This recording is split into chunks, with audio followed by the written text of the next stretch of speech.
Hola, buenas tardes amigos, ¿cómo estáis? Expatriés, j'espère que vous allez bien. On est encore à quelques kilomètres de Valence. J'adore moi cette partie parce que c'est vraiment, comment dire, on est tout près de la ville. Et vous voyez ces orangers, vous voyez une ancienne bâtisse, un ancien château qui s'appelle Sagunto, le château de la ville de Sagunto. Et comme je vous dis, en fait en Espagne, souvent il y a un village, notamment sur les villages méditerranéens qui donnent sur la Méditerranée, il y a le nom du village et le nom du village auquel on rajoute playa. Voilà. Donc vous pouvez avoir, je sais pas, El Puig Playa. Et ça pour de nombreux exemples en fait. C'est assez sympa parce que vous avez le village un petit peu dans les terres avec une ambiance. Vous faites 5 km, vous avez un autre village qui appartient à la même commune bien sûr. Et vous avez la plage. Et donc deux ambiances différentes à chaque fois. Moi ce que j'aime beaucoup ici c'est les montagnes. Effectivement on n'est pas non plus dans les Pyrénées mais il y a quand même des très beaux chemins à faire de senderismo comme on dit ici, de randonnée. Et je trouve que c'est quelque chose de très sympa pour déconnecter, pour découvrir la nature. Et voilà. Donc là c'est un petit peu une vidéo un petit peu comment dire improvisée. Là on se dirige vers une montagne qui s'appelle le Sant Espíritu, El Sant Espíritu. Vous voyez la notion déjà catholique, la notion un petit peu, je sais pas si vous avez l'occasion de faire des chemins le chemin de Santiago, mais ça peut être quelque chose de très intéressant à faire, notamment vous pouvez faire ça en vacances et pendant votre chemin de Santiago de Compostelle vous pouvez éventuellement réfléchir où est-ce que vous pourrez avoir envie de vivre en Espagne par exemple, puisque vous aurez le temps de réfléchir et d'être en accord avec vous-même, ce qui n'est pas facile aujourd'hui avec les informations qui tombent un peu à droite à gauche. Il faut essayer de suivre son propre chemin le mieux possible et protéger les siens toujours. Donc là voilà, c'est une partie en fait,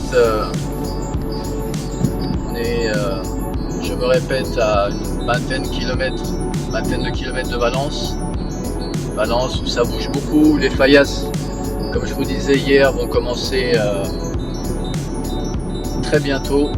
Donc ça va être beaucoup de bruit, beaucoup d'animation, churros, ces beignets qu'on connaît en France d'ailleurs, et énormément de pétards, d'animations, de fêtes. Ça va être la fête à Valence. Et voilà. Moi c'est vrai que les fallas je les ai faites à différentes reprises, plusieurs années. Et maintenant c'est vrai que j'aime aussi ce côté un petit peu, c'est peut-être aussi l'âge aussi, mais le côté un petit peu tranquillité, nature. Moi j'aime bien la tranquillité, mais bon c'est pas quelque chose de nouveau.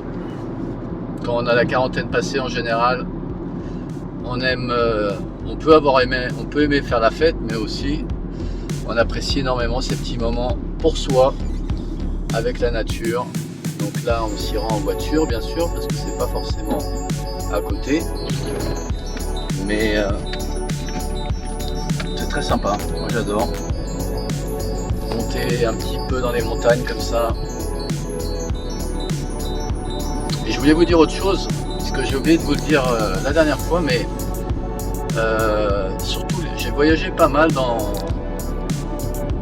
mon existence. J'ai fait pas mal de destinations aux États-Unis, en Amérique du Sud, Argentine, Colombie. Je suis parti en Russie également. Je suis plusieurs mois là-bas. Asie du Sud-Est, ça va être pour bientôt. Ce que je voulais vous dire, c'est que j'ai vu beaucoup d'aéroports au cours de tous ces voyages, et je peux vous dire que l'aéroport de Valencia, pour moi, c'est un des aéroports les plus tranquilles. Je m'explique par là, c'est un aéroport en fait. Quand j'arrive à Orly, par exemple, si je dois repasser à Paris, c'est l'enfer. Mais quand vous arrivez de Orly, que vous arrivez à l'aéroport de Valence, c'est un aéroport en fait tout bête, hein, c'est à taille humaine. Une petite cafétéria par-ci, par-là. On n'est pas non plus... je trouve pas le mot, mais c'est un aéroport vraiment très agréable parce que vous sortez, bon bah souvent il y a le climat qui va avec, le parking est juste en face, c'est très simple, et vous perdez pas non plus trop de temps à chercher vos valises. Ça arrive, tout se fait, l'accueil est très sympa, et cet aéroport je l'aime beaucoup. À chaque fois que je reviens à Valence, c'est un aéroport vraiment chaleureux qui donne envie de revenir en fait, tout simplement. C'est vrai que il y a énormément de voyageurs qui viennent de plus en plus maintenant à Valence, puisque vous savez que Valence est un petit peu moins cher que Barcelone, donc ça fait que les gens qui ne peuvent pas se permettre de payer des nuits à 150 €, 130 € la nuit, bah, ils viennent sur Valence, et en plus ils sont gagnants parce que Valence quand même a énormément changé, c'est énormément modernisé, et il y a énormément d'activités. On n'est pas encore sur du Barcelone, mais il y a énormément de choses là. Donc vous voyez ces tentes là par exemple, avec les pétards là, ça commence. Ces tentes en fait, elles se remplissent la nuit. Il y a des dîners sans fin qui se font là-dedans, avec une ambiance, vous pouvez même pas vous entendre parler. Vous connaissez les Espagnols, quand ça parle très fort. Je crois qu'au niveau des... J'avais lu une étude là-dessus, que dans les bars en Europe, les Espagnols sont juste derrière les Allemands en matière de bruit, en matière de comment dire, je trouve pas mes mots, de décibels.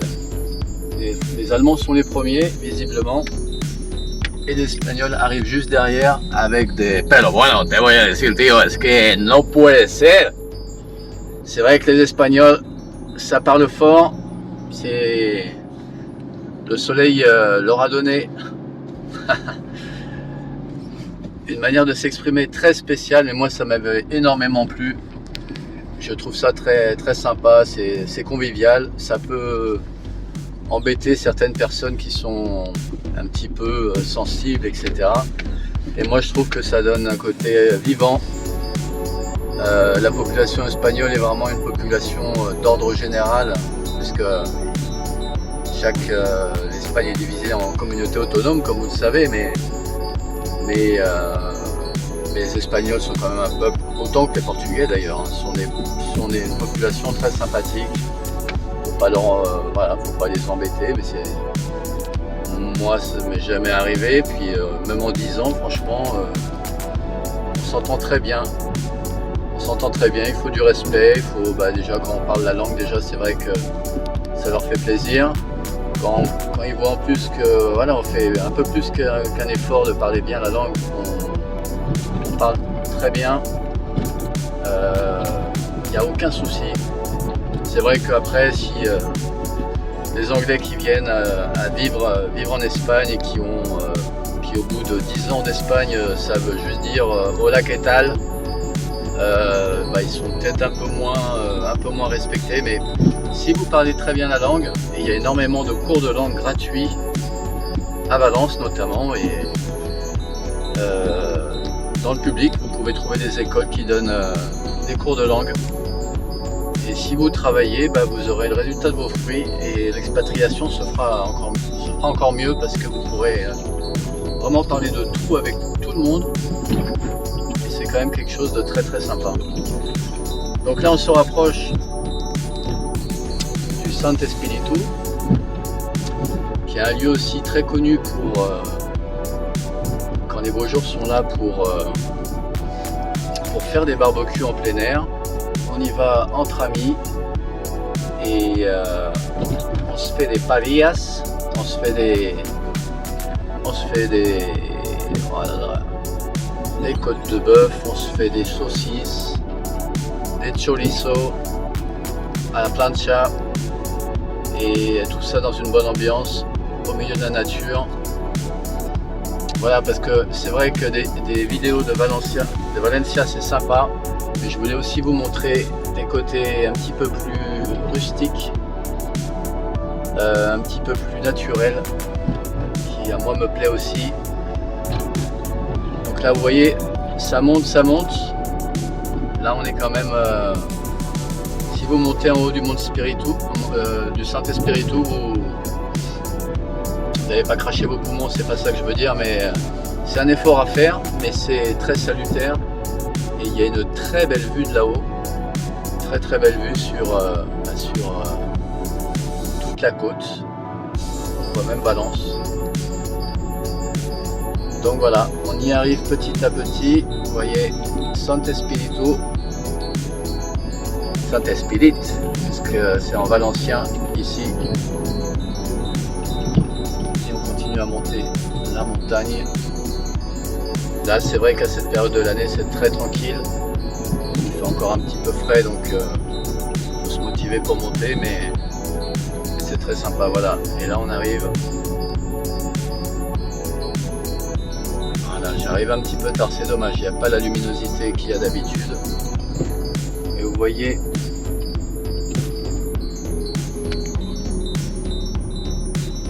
il y a un petit monastère juste derrière, de tout petit village avec vous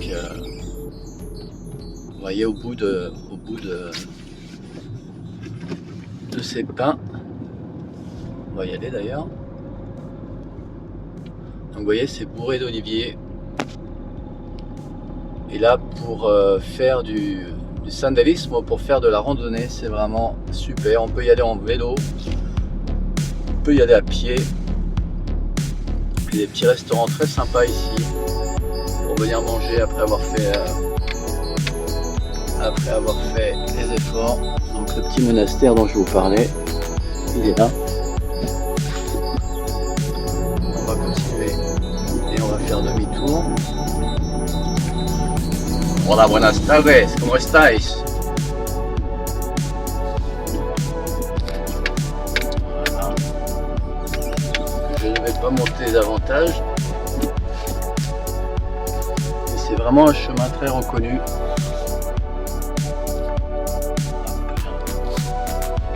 On va essayer de ne pas tomber dans une crevasse. On va mettre le frein à main. Voilà.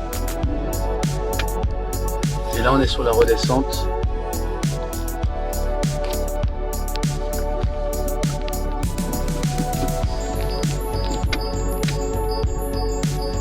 De santé de venir ici.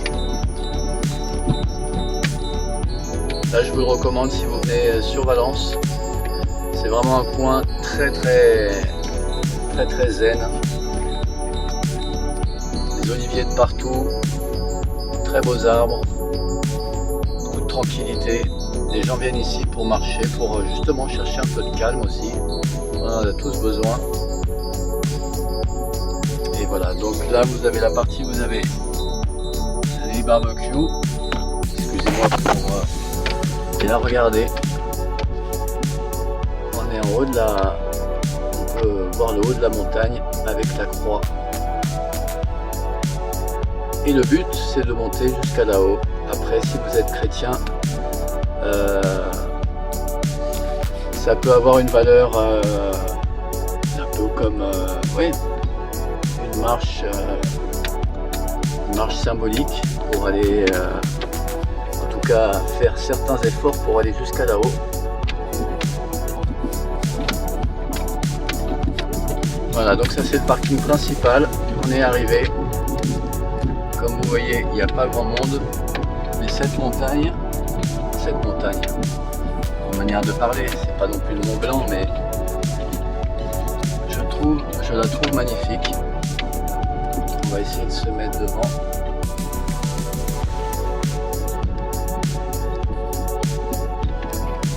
Voilà. Et on finira la vidéo là-dessus. Regardez ça. Moi j'adore les endroits comme ça. Et Valence, il y en a énormément d'endroits comme ça où à quelques kilomètres de voiture on peut vraiment sortir en pleine nature et sortir tranquillement en famille ou tout seul ou n'importe quoi. Être bien avec soi-même, c'est vraiment important. Et je vous disais effectivement Barcelone dans les dernières vidéos que pour arriver à des sites comme ça, il faut quand même prendre beaucoup de transport. Alors qu'à Valence, c'est vrai que bon, là je suis venu en voiture, certes, il y a des trains qui peuvent éventuellement y aller, mais c'est quand même très accessible et comme je vous dis, le trafic ici est plutôt bon.